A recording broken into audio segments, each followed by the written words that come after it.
video, I want to show you how to work with interval notation, inequality notation, and graphical notation when it comes to inequalities. Let's start the notation.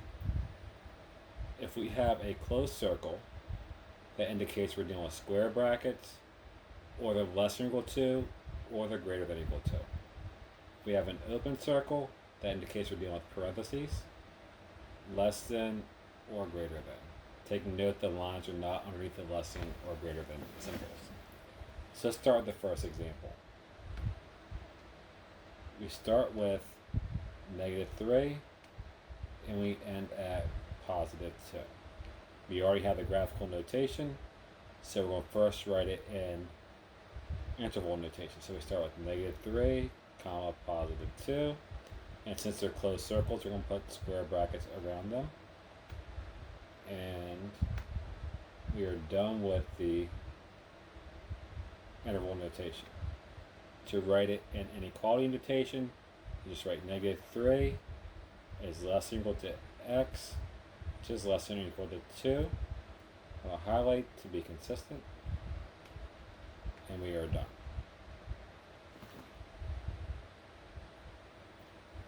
In the next example, we end at 4 and we start with -1. So first, take note they're open circles. So we're going to write -1, comma, 4.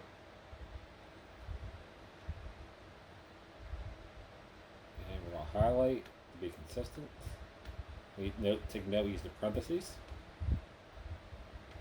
And then we say -1 is less than x, which is less than 4. And we're going to highlight to be consistent. And we are done that example. The next example, we have -4 is less than x, which is less than or equal to -1. So first we have to put it in graphical notation. So we have -4, -3, -2, -1, 0, 1, 2, and 3. We have -5, -6, -7. We'll put an open circle above 4 and a closed circle above -1. We'll connect them.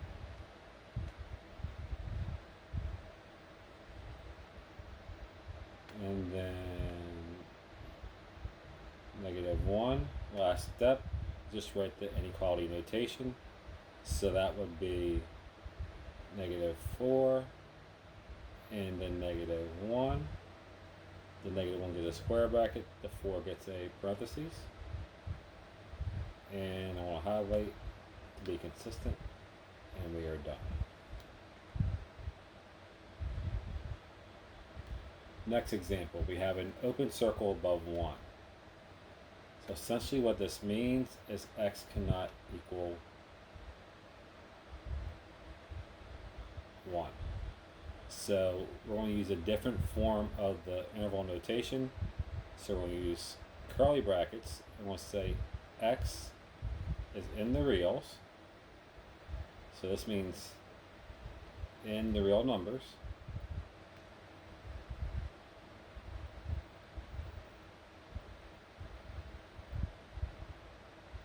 And the colon means such that.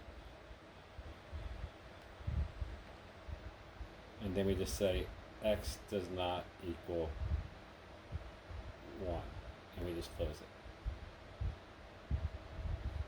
And we're done.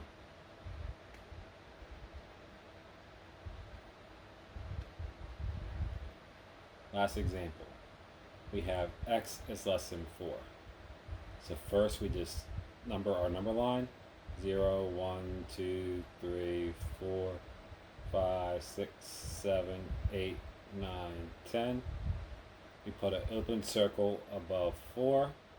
The arrow goes the same direction as inequality, so we just draw it to the left. And then we make our inequality notation.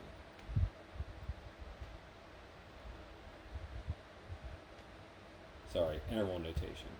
So we say negative infinity, comma 4, and since it's a less than, we use parentheses. Sorry, since it's a since it's a less than, we use an open parenthesis. We use a parenthesis since it also because it has an open circle. And we are done that example.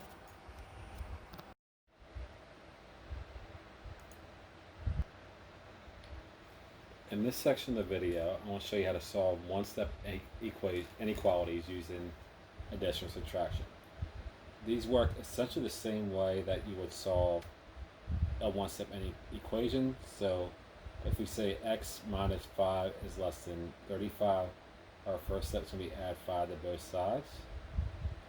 So we have x less than 35 plus 5 is 40.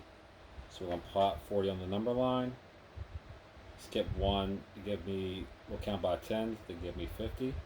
Skip 1 to give me 60. Go back 1 and skip to give me 30. Go back 1 and skip to give me 20. We'll have an open circle above 40. And our arrows are going to go the same way as our inequality. And we are done. The only thing we have left to do is write our interval notation. So since the arrow's to the left, we'll say negative infinity, comma 40, and since this is less than and we have an open circle, we'll use parentheses. Next example, we have x plus 15 is greater than or equal to negative 60. So first thing we're going to do is subtract 15 from both sides. So we have the 15's cancel, so we have x is greater than or equal to negative 60 minus 15 will be negative 75. So we're going to plot our numbers on the number line, negative 75. Skip 1, we'll do negative 65. Skip 1, negative 55. Go back 1, negative 85. Go back 1, and we have negative 95. We're going to put a closed circle above negative 75 since it's greater than or equal to. Draw an arrow to the right, go in the same direction as the inequality. And then we just write our interval notation. We just say negative 75, comma, positive infinity. Put a parenthesis around the infinity and a square bracket around negative 75. Next example, we have x minus 2 is less than 1. We'll add 2 to both sides. So we have x less than or equal to 3. We're going to plot our numbers 0, 1, 2, 3, 4, 5, 6, 7, 8, 9, 10. Put a closed circle above 3. Arrow goes the same direction as the inequality since it's on the left side. And we just write our inequality notation.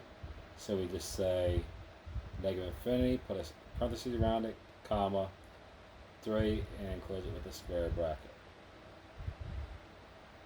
Last example, we have x minus 32 is less than or equal to 0. We'll add 32 to both sides.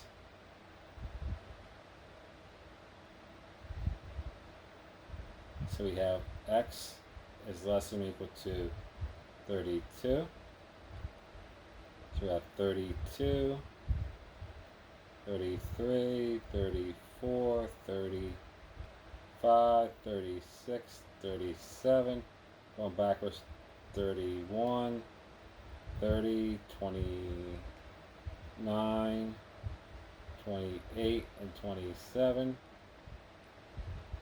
Put a closed circle above 32. Draw the arrow the same direction as the inequality. And just write the interval notation. So we just say negative infinity, comma, 32, square back on the 32, parentheses on the infinity, and we are done. In this video, I want to show you how to solve inequalities using multiplication or division. Take note, in the first example, we have a negative in front of the coefficient. So there's a special rule for that. So to try to make sense of this rule, let's take a look at the basic example. We have 1 is less than 2, which makes sense. If we multiply both sides by negative 1, we end up with -1 is less than -2. Let's make a number line to try to make a little bit more sense of this. So we have -1, and we know that's bigger than -2 but -1 is not less than -2, it's bigger than -2. So there's a special rule, we flip the inequality when there's a negative. Whenever you multiply or divide by a negative, you flip the inequality, so the correct reading should be -1 is greater than -2. Let's apply this to the first example. We have -0.5x is less than or equal to 7.5. So we'll divide by -0.5. Divide by -0.5. So we're going to do 7.5 divided by -0.5. And we end up with x, don't forget to flip the inequality, greater than or equal to -15. We're going to make a number line. We'll put -15 in the middle, -14, -13, -12, -11, -10, -16, -17, -18, -19, and -20. We're going to put a closed circle above -15 and draw it to the left to match the inequality. And last step, just write the interval notation. We just write it as -15 with a square bracket and go to infinity with a parentheses, and we're done. Next example, 75x is greater than or equal to 125. Take note there's no negative in front of the 75, so first step is we're going to divide by 75. Since there isn't a negative, we do not have to flip the inequality. So we'll say x is greater than or equal to, take the 125 divided by 75, and we have approximately 1.67. So we're going to plot 0, 1, 2, 3, 4, 5, 6, 7, 8, 9, 10. We're going to put a closed circle between 0 and 1. Make the arrow go the same direction. Just highlight that so you can see that. And just make the inequality notation.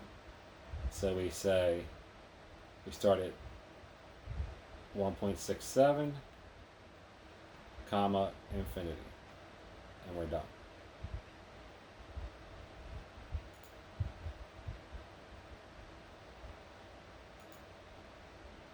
Next example, we have x over -3 is greater than or equal to -10 over 9. In this example, the fraction really means we're multiplying. So we're multiplying both sides by -3. The -3 cancels on this side, but we also have to multiply the -3 to the -10. So we'll say x is greater than -3 times -10 will be 30 over 9. And we just get a decimal approximation for 30 over 9. 30 divide 9 would be 3.3. So now we just plot 0, 1, 2, 3, 4, 5, 6, 7, 8, 9, and 10. Put an open circle. We forgot to do one thing.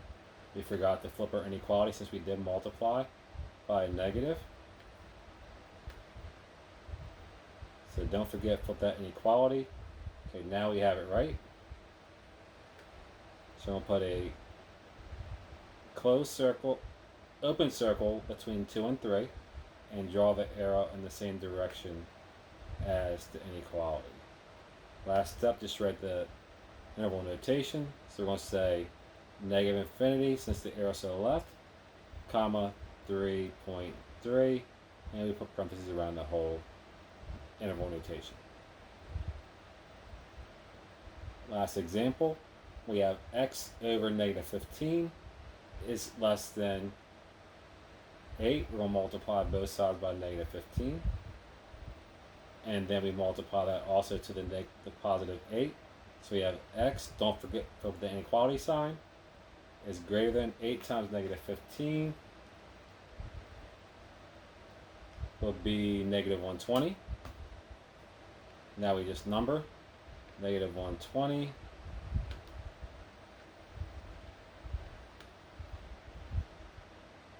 negative 110 negative 100 negative 130 negative 140. Put an open circle above negative 120. Draw the arrow in the same direction as the inequality. And last step, just write it in interval notation. So we start with negative 120, put a parentheses, comma, positive infinity, and we are done. Example 3. According to state law for vehicles traveling on state roads, the maximum total weight of the vehicle and its contents depends on the number of axles the vehicle has. The maximum total weight for a 2-axle vehicle is 34,000 pounds. Let's highlight that in orange. The maximum weight for a 3-axle vehicle is 54,000 pounds. We'll highlight that in green.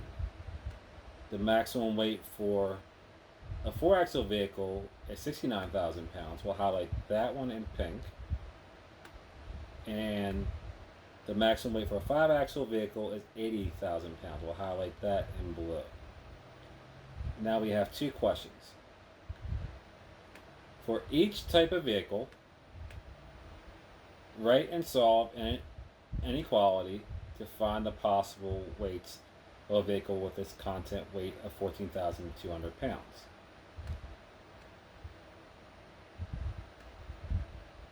And then the second question is, can a vehicle that has 2 axles and weighs 20,000 pounds hold 14,200 pounds of content? Explain. So we'll highlight that in gray, and we're going to start with the 2-axle vehicle. So let's say 2-axle. So first the inequality, we say W plus 14,200, since we're adding 14,200 pounds to our weight, it can't be any more than 34,000 pounds. We're going to say less than or equal to 34,000. So first step, subtract. Subtract 14,200. Subtract 14,200. So we say W is less than or equal to 34,000 minus 14,200 is 19,800. And we've covered the 2-axle vehicle.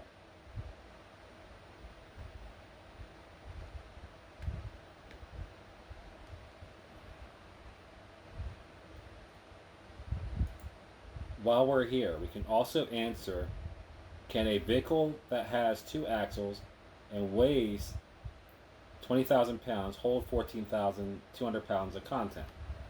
So we already know that the weight of the vehicle is 19,800 pounds, and that's holding 14,200 pounds of content. So we're going to say no, it can only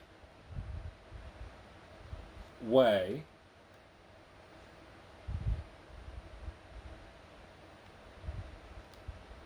19,800 pounds with 14,200 pounds of content.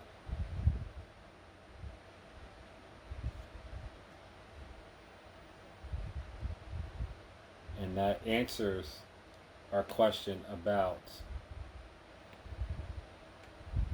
that we highlighted in gray. Okay, now on to the 3-axle vehicle. So we have a 3-axle vehicle, and we know the weight. We don't know the weight. We're going to look for that. So we add, again, we're adding the 14,200, and this time the 3-axle vehicle will weigh 54,000 pounds. We'll subtract 14,200 from both sides.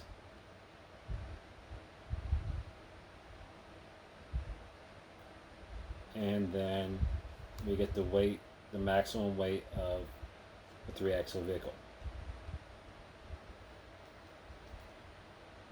And we end up with 39,800. So a 3-axle vehicle can at most weigh 39,800 pounds.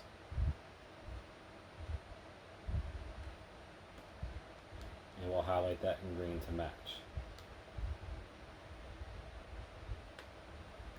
Next, we have our 4-axle vehicle. It can weigh 69,000 pounds. We have our 4-axle vehicle. So again, it'll be W plus 14,200 is less than or equal to 69,000. Subtract 14,200. Subtract 14,200.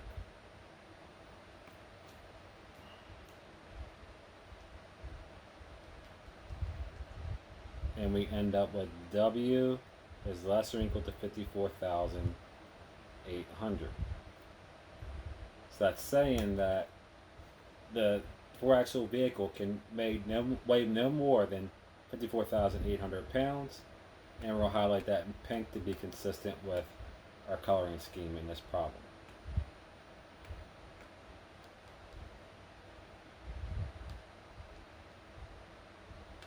Okay, last, our 5-axle vehicle.